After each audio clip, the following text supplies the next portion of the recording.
Are you confident that Malaysia's economy still can maintain that 5-6% growth rate? Well, we have outlined in the 11th Malaysia Plan the various initiatives and strategies to grow the economy.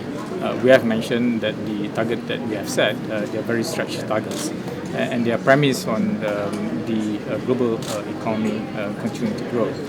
Obviously, we do face some external challenges from time to time, and I think it is incumbent upon us to preempt some of these issues and to see how we can then engineer the growth domestically. I think that's something which we have to do.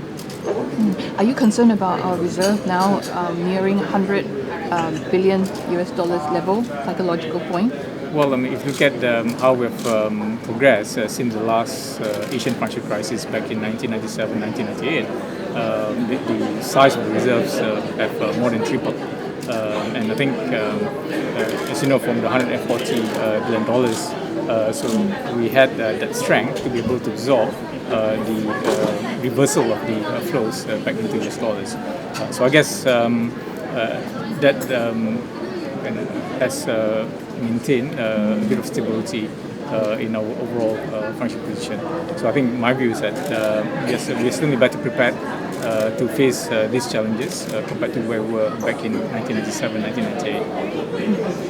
Okay, but the ringgit level currently at 3.8. First of all, the dip in the reserves, is it because of central bank popping the ringgit? I'm not in a position to actually answer that question. So I think that's directed at Banigara.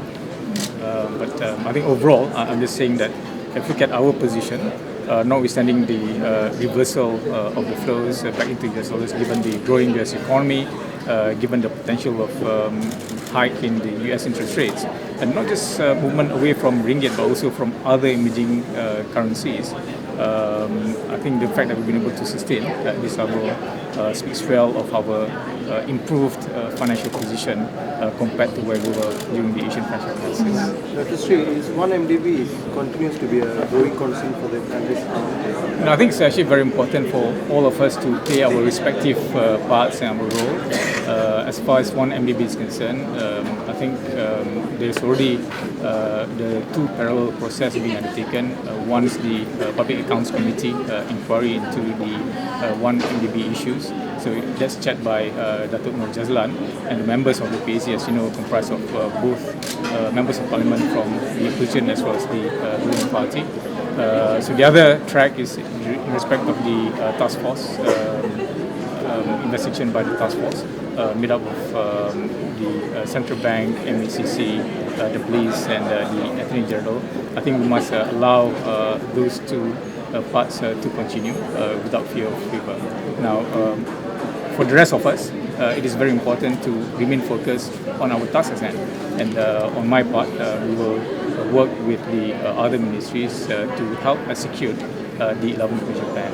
And I think that's how we need to focus, play our respective roles. And it's my request to all Malaysians, both in the private and the public sector, whether you're a public listed company or private company, to do our respective parts, help grow the economy, continue to spend domestically within your means, and to generate economic activities. So I think, I'm sure, leave it to the respective people to do their part professionally so that Malaysia can continue to progress.